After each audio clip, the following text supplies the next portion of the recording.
Hi, my name is Ben Wheatley and I'm a film director and writer and editor and musician of sorts. And I'm at Imagine presenting my new film Bulk. And I'm a special guest of honour, apparently, which is great. I love fantastic fiction so much because I think it's within filmmaking, both fantastic cinema, genre cinema and historical cinema all allow you to comment on the world without the audiences feeling like they're being talked down to or told off. And I think that gap of fantasy allows you to talk about things much more politically than you would be able to if you were making a straight drama.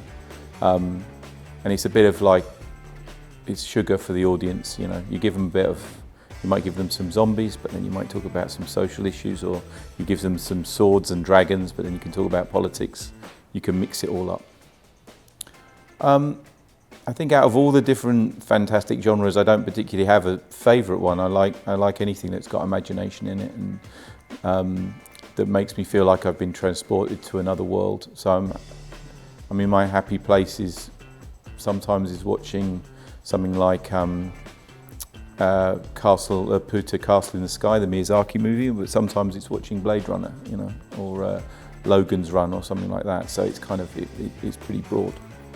Yeah, I mean, folk horror itself, for me, I never knew what that was until after I'd made about 3 movies and read and saw a documentary on it, and I was like, oh right, okay, I've been categorized. Awesome. So it's like it's more that I was making films about things that scared me generally. I never thought about it as part of a movement of types of movies. I didn't really see Wicker Man until quite late, to be honest, so it wasn't really something that was in my front of mind. But I think the thing is about in Britain, and I guess in Europe in general, is like you're never far away from some kind of historic site. And where we used to live in Brighton, we were just a short walk away from a Stone Age hill fort. So that kind of the thinking about the past and thinking about religions and organisations of the past before we entered into this kind of Christian Judeo kind of context is something that I think about a lot. I'm not necessarily led by movies in that respect. I'm not sure if it's a genre film that scared me the most. I think it was Threads, the British film about what would happen during a nuclear war, is probably the scariest film I ever saw. Beyond that, I think something like Ghost of the Civil Dead, the prison movie, that kind of terrified me. I'm not scared of vampires, particularly, or zombies or any of that stuff, but I am scared of people. I don't know. I think it's dangerous living in fantasy worlds. I'm trying to not do that. I'm trying to live in the present as much as possible. I think a fantasy world is something that helps you have a rest from your life, but you would never want to go there. No. My oldest favourite genre character would be Judge Dredd, but that's from comics rather than the movies, I think. If people are complaining about the continuity of this, then we're in trouble. I think, yeah, Judge Dredd for me was the first, beyond like Thomas the Tank Engine, or yeah, that would have been like the first science fiction character that I came into contact with, and it was like going from 0 to 100 in terms of reading the comic 2000 AD, the British comic, and before that I would have read maybe war comics, but 2000 AD was just so full of imagination and so anarchic that I think it's coloured my whole adult life, really, in terms of my consumption of fantasy stuff. The alien coming out of John Hurt's chest in Alien is my favourite scene from a fantastic movie, because it was so unexpected. And actually I taped Alien off the TV when I was a kid, but I couldn't work the VHS player properly, so I recorded 2.5 hours of golf and then Alien, and then as soon as the alien popped out of John Hurt's chest, it stopped and then rewound to the beginning. And it was that version of Alien was the only version I saw until I was about 20. And but it makes for possibly the the darkest short film ever made.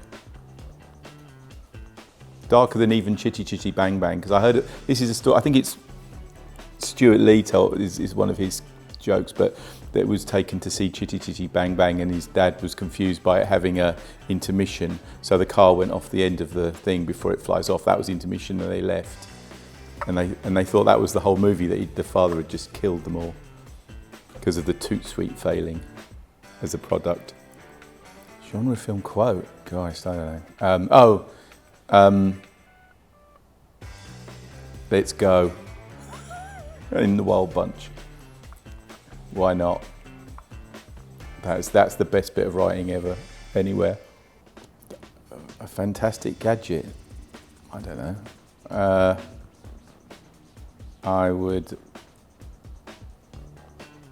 I like the stuff in Blade Runner, the zooming in telly. And it goes like that. Zoom in, which is now we can have one of those anyway. But the way it goes around the corner, I never could. I've watched that film about 60 times. I still don't understand how he looks around the corner. I don't care how high the resolution of the photograph is. I mean, is he looking in the reflection in the mirror against another reflection? But the thing is that the actual woman in the reflection isn't even the actress that plays the part. So it doesn't make any sense. Any of it makes any sense at all. And when you look at this prop that they use for that, it's got a brown clock stuck on it, glued on it, which you can still buy. It's this classic bit of design. I'd have one of them. There used to be a gang of us that would go and see Blue Velvet wherever it was on, who were friends from school, and that was a kind of almost like a religious. We would go every time we saw it. We'd go and do it, and we used to go to the Scala cinema in King's Cross and all go together for the late night screenings there. That was kind of the thing. To festivals, I kind of end up mainly not seeing anything because I'm too tired and miserable. I dream every night. I used to write them down because they disappear within a second of waking up. And I thought, oh, I have not been dreaming for years, but I've actually been dreaming loads. And so I started waking up and writing them down. And then it got too depressing writing them down, so I stopped. But I think the dreams are just as wild and crazy as things I think about during the day. So, and I think a lot of the time the dreams are a space for either working out your own personal problems, which then become some kind of lame metaphor, like some kind of Freudian nonsense, and then or having flights of fantasy about stuff, which sometimes I wake up and I've got an idea for a film and I'll write it down, or a plot. And sometimes it's good and sometimes it's terrible. Or sometimes I have a dream and goes, oh, this is a really great idea, and everyone's going, it's a great idea, and you wake up and you go, this is a stupid idea, what the fuck? And sometimes it's fine. And I did dream for a long time of being able to play musical instruments, and woke up after doing concerts and going, oh, I can't play a musical instrument, it's terrible. So yeah, that's why I stopped writing them down.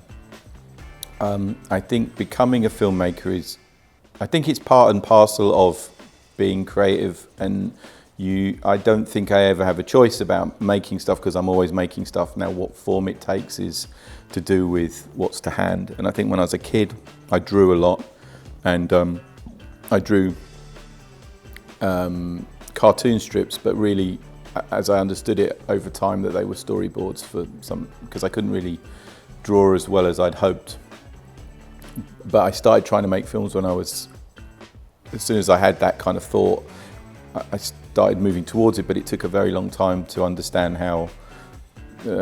what even film is. You know, it's easy now because you can just look on 300 tutorials on YouTube to tell you how to do it. But when I was little, it was like there was nothing. You know, it was all a giant mystery. So even to get in, by the time I was 20, even to get into an edit suite was a major kind of achievement. And you go, oh. So I did that. I kind of always was going to do it, I guess. That was, but then if I'm left in a room with a napkin and a pencil, I'll start drawing or trying to do something. So, or I've had things, you know, organising stones on the ground or something, you know, whatever it is. So it's not becoming it, it's just another extension of making. And why is it a good medium? Because it's the mixture of all, except for the tactile touch, it's the mixture of every medium, and smell, though you can have scratch and sniff, but that's another issue. But it's a mixture, a big mixture of stuff. So I mean, I started off doing I did a fine art sculpture degree, and I felt like sculpture had that thing of being lots of different types of mediums at once. But when I started making film, I realised, yeah, it's the mixture of sound and vision, and a manipulation of time and space, and a manipulation of emotion. So it's kind of, it has all those things over the top of an art form. Things that it suffers from are like, it's time-based, so that's a harder, you know, a comic is quite interesting because you can read it backwards and forwards and it's not a problem. You can jump in and out of it. A book is the same. It has its own open time space, where a film has to be, that's a kind of, it's a strength and a weakness at the same time. But it's, yeah, and I kind of started making stuff and really enjoyed the different technical challenges of it, and the ways that you can get your, as a carrier for an idea, it's unique in many ways.